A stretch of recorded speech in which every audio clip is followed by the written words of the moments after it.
Hosted by you/greatest throw man. I, 41M, have 2 kids with my ex-wife, 42F. They are John, 22M, and Sally, 20F. I live with my wife, 28F, and for the most part, everything was well until my potential future daughter-in-law, I'll call her Abby, came into the picture. My son is engaged to Abby, who seems nice but has been a bit pushy in trying to build relationships with me and my wife, though she's also a bit awkward with her. Abby isn't close to her family, and she has told us many stories about why. While some of her complaints don't seem that bad, it's not my place to judge, and I didn't live through it, so I can't really know. We've tried to be welcoming, but Abby has forced her way into some family traditions where she wouldn't have been invited, and into some where no one outside of specific family would have been. She has been calling Sally sis since they had only been dating a few months, and she has this odd sister/mother-in-law dynamic with my wife. The one I'm not a fan of is that she wants me to be like a father to her. Not because we've clicked or anything, we are very different people. I'm not saying that in a bad way, just pointing out that it's not based on how we get along or anything.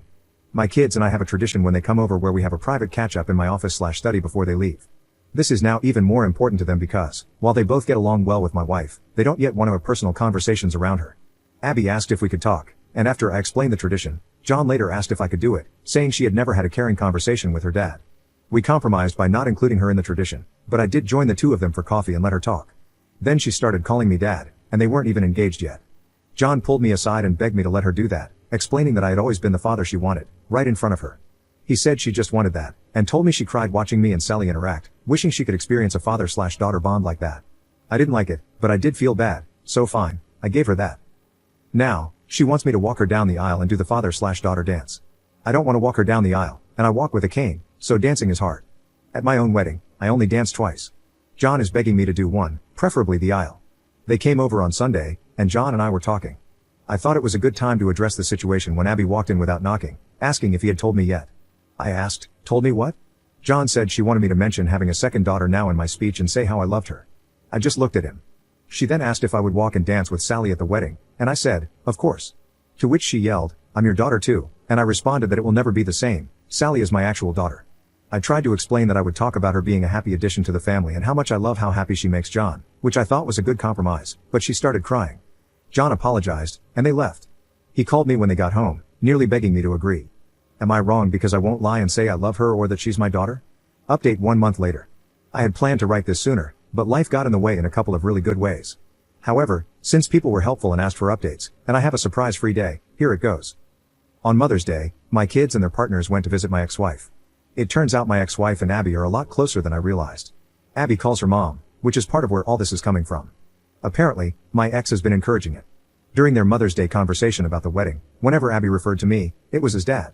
My son apparently told her to let it go, which led to some yelling. Abby was talking about how she deserved to be my daughter, with my ex agreeing and telling her that she was right. My son was trying to explain that I am making an effort and that Abby should be more realistic about things. Sally then told Abby that I only have one daughter, which was apparently a response to Abby saying that as my daughters, they should be united. According to my son, Abby was crying, but Sally said she was crying, yelling, and even kicked something before going to her room. Sally also told me that she went off on their mom, but she won't elaborate, so I don't know exactly what was said, but knowing Sally, it wasn't pretty. Around 2 a.m., I got a text from Sally's partner's phone that said, Abby really is great, she hasn't been perfect, but you should give her a chance and you will learn to love her. I saw it when I woke up and tried to text back, but I was blocked. So, I called Sally, but they were driving at the time. Later that day, they stopped by my place because I'm on the way, and my daughter prefers my drinks and cooking. They filled me in on what happened the night before. At the end of the visit, I asked to speak to Sally's partner alone. I asked if I had done something to upset her, and she looked confused. I explained that I was blocked. She insisted that I wasn't, but when she checked her phone, it turned out I was. I mentioned it happened after her message, and she asked, what message? I showed her the text, but it wasn't on her phone anymore. At that point, we brought Sally in and caught her up. Neither of them were happy about it.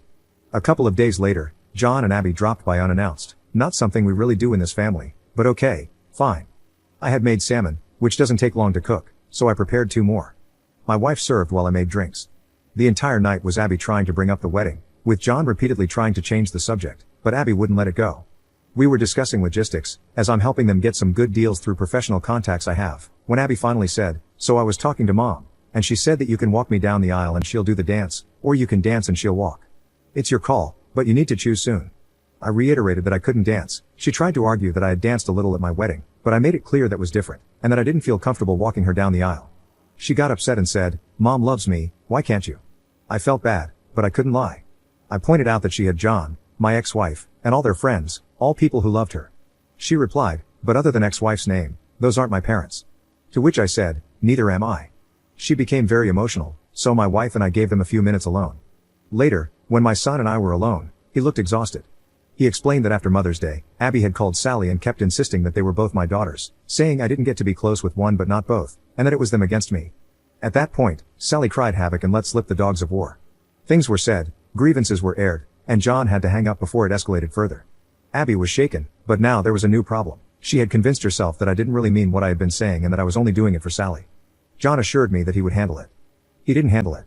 Now, I get text messages from Abby every couple of days, acting like we have a secret relationship that Sally doesn't know about. She even called herself my secret daughter and added a lol. She invited my wife to lunch, saying, 2 out of 3 of his girls going out. She's also started using the pressure of showing up at events, like a recent barbecue, to create a certain image. She hugs me more and holds the hug for longer, constantly wanting pictures with just me or my wife and me, but always a few with just me, which she then posts with captions I don't like. My wife is getting especially annoyed with how Abby acts around her. Apparently, Abby surprised her with Father's Day plans for me that had to be shut down, though she still managed to insert herself into the day. Despite this, my wife has a soft spot for Abby, and when she gets emotional, my wife caves. I asked John if he was upset with me, and he said no, he just wished things were different. He reassured me that we're good, but he's worried about his relationship with Sally. That's when I took the advice of some people and suggested premarital counseling. He said he would talk about it. Meanwhile, Abby is insisting that Sally come to her dress fitting. That shop should charge pay-per-view for that potential Royal Rumble, because Sally isn't holding back her feelings anymore. I told John that Sally loves him and that I'll talk to her, but for now, it's stressful all around. Abby is driving my wife crazy with her constant ideas of what my girls should be doing, driving me crazy with all this dad-daughter content, and she's pushed Sally to the edge. Oh, and last night, she sent me an email with 3 different father-daughter dance styles and song options, so I'm definitely not feeling any more respected or heard than before. The 6 of us have barely been in the same room since Father's Day, which was great, until it turned into a complete disaster. Sorry this is so long, but with all the craziness, this is still the abridged version. We're supposed to meet on Friday, and Sally's partner and I have a bet going about how badly it will go. So onward and upward, I guess. I hope you fathers had a less dramatic day than I did. Second update 3.5 months later. I've gotten requests for updates on my situation, and apologies in advance for the length. There's been a lot going on. I mentioned in a comment previously about my wife's pregnancy, and I'm happy to say that it's going well. My main focus has been keeping her as stress-free and pampered as possible. It's such a different experience this time, both because I'm much more involved and because my relationship with my wife is so much better than it was with my ex. Sally has been amazing, and even her partner has been great, helping with the nursery or driving her around when I can't. What my wife doesn't know, because it's a surprise, is that my son has been building a crib for the baby. He's modeling it after the one I built for him and his sister, as a way of showing his support. My son is a good man, and I know he's still in there, he just has a soft spot for Abby. And I guess this is the part of the movie where Godzilla shows up and starts busting up buildings. I called a family meeting with my kids to address the situation. I told John that Sally would only participate in the wedding activities she actually wanted to, and that the guilt-tripping requests had to stop because it was damaging his relationship with her. Sally was relieved that I said it, so she didn't have to do it yet again. I also told him that if he didn't stop Abby from messaging me, I would block her and give her a blunt, honest explanation as to why. We got a lot out in the open, and John seemed to understand. But then, a few days later, they insisted on coming over to talk again. Sally and I decided we would lay everything out on the table this time. We all ate at our place, and Abby immediately started talking about baby shower plans. I told her that was exactly the kind of thing we wanted to discuss. I explained that I understood she's been trying to fill a void in her life, thinking she was gaining a father, a second mother, since she calls my ex-wife mom, and a sister. I told her that while it was still possible to build those relationships, she needed to start listening to us and respecting our boundaries. For the sake of family, I offered her a fresh start, on the condition that moving forward, she would respect those boundaries. My daughter wasn't thrilled with the idea, but because she loves her brother, she was willing to give it a try. Abby tried to suggest that since we were starting fresh, we could define the relationship and just be a family right away. We told her we weren't ready for that it needed to develop naturally.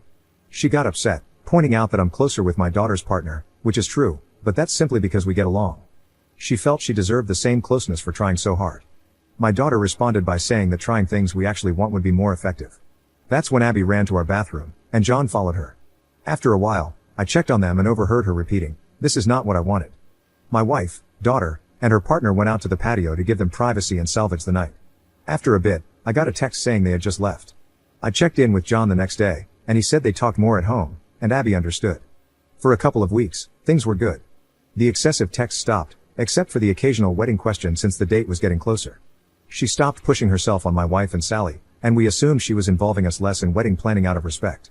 They knew they only got the venue at the rate they did because of my professional connections, and I had made it clear that I was willing to help but wasn't interested in being part of the planning, even if I'm good at event planning. We thought things were finally settling down. Then, I got a call from the venue telling me the card I used had been declined. This was a specific card I use for big purchases because of the miles, so I knew it had a high limit. That's when I found out they had changed the wedding date by 2 months, even though they were told I'd still be on the hook for most of the money due to how close it was to the original date. I was furious. I've been fortunate in life financially, but I'm not wealthy enough to just blow off deposits like they're nothing. I called my son and told him he needed to get to the house ASAP, just him. But of course, they both showed up. When they arrived, Abby started with, "Dad." I think I just responded, "You have got to be effing kidding me," and walked toward the table. Abby had the nerve to ask where dinner was. My response wasn't polite, as I made it clear that dinner was not the reason they were there. I hoped my son wouldn't lie to me, so I asked him directly what was going on with the venue.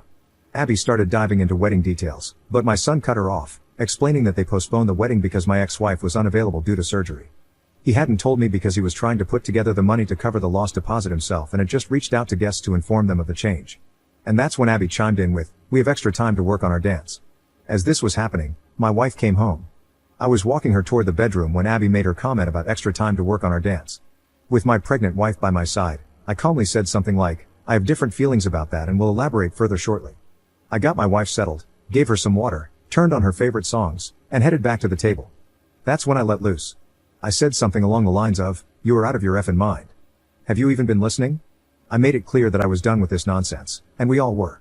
I lost my cool, asking her if she hadn't heard a word we said last time because her head was so far up her rear. She was stunned silent and just looked at me. With little filter, I laid it all out, explaining what Sally and I really thought of our time with her and how she's been trying to force us to love her without even bothering to truly get to know us. She started crying, stood up, and shouted, "Then what was this even for?" John immediately asked what she meant, wondering if she was talking about their relationship, and he started to freak out. Abby, in a frantic state, clarified that she meant delaying the wedding. And here's the kicker, and yes, I'm pouring another drink just to write this, it was all a ploy. Apparently, my ex-wife and Abby came up with the idea that if I had more time, I would come around. My ex told Abby not to worry about the money because I'm loaded. My ex has always been bitter that I make so much more now than I did when we were married, as if my financial success was out of spite rather than a result of my career progression. I honestly believe she did this on purpose, just to stir things up. But she not only told me that lie, she and my ex had also told John the same story. He was distraught, repeatedly saying, "You lied to me," as Abby tried to spin it, but he was letting it all out, about how much he had defended her, covered for her, and now, she had lied to him too. She got defensive, blaming my ex for filling her head with things and blaming me for being stubborn. She yelled, "Why can't I just effing call him dad?" And then, after all this time, I finally heard John snap back, "Because he is not your effing dad." She started crying, saying something about how he was the one who told her she could call me that. John responded that he had only said she might be able to one day, but he had told her again and again to slow down. She broke down, sobbing, and went to sit in her chair but missed and fell to the floor. It was funny in the moment, not gonna lie, and I admittedly chuckled and hid my mouth behind my drink. This only led to more sobbing. I said I needed to check on my wife, and as I walked out, Abby was still repeating, "I just want him to be my dad too." When I came back out, John was walking Abby to the door and apologized. I told him there was no need to apologize, and they left. A few days later, John came over, and we had a good talk. He said they had a long conversation at home, and he even asked her if she would have still dated him if there was never a chance of being part of the family. While he believed her when she said yes, she also admitted that I was a big draw for her. She said I was the kind of dad she always wanted, and my relationship with Sally was what she had always hoped for. The way she said it made John doubt whether she truly loves him for who he is. I brought up marriage counseling again and mentioned how, even though it didn't save my marriage with his mother, it provided clarity and an impartial voice. I pointed out that while they both like coming to me for advice, I can't be impartial. If they are serious about making their relationship work, they need to do it for real and with professional help. Abby texted me, asking if I was the one who suggested therapy. I replied with, "Does it matter if John wants to?" She questioned why it was so bad that she cared about my opinion, and I simply told her that John's opinion should matter most to her. Apparently, this led to a fight between them, but the result was that she agreed to the counseling, and the wedding has been postponed. I may have done a celebratory dance. They're now in counseling, and while John says she's struggling with it, I obviously don't know the details. She's been pushing for Sally and me to attend a session with her, but Sally told her she didn't want to hear Sally unfiltered, and I'm not interested either. On the plus side, Abby has been leaving Sally alone, and she stopped texting me except for the occasional general question, though these still sometimes include attempts to go deeper. My wife still spends time with her occasionally, as Abby is very interested in her pregnancy, more than I'd like, honestly, but it's my wife's choice. So that's where things stand. Sorry this got so long, but booze makes for a terrible editor. Third update 1.5 months later. I was told I should do updates here. People have been asking me to get into what went down on Father's Day and at their mother's house. I've been extremely busy these last few months, but I'm enjoying my temporary unemployment and thought of this account because of some recent Thanksgiving drama. I'll do an update and then share what happened earlier. Oh, and to whoever made the joke about Abby finally getting me to dance, that made me laugh. I shared it with the family. My time has been largely spent caring for my wife. I tend to dote, I know. We're having a boy. We're really excited, though neither of us had a strong gender preference. I've raised both boys and girls, and both experiences were wonderful. Now, we're discussing names and who we're going to honor. I thought everything had been quiet, but I recently found my wife crying and realized I was wrong.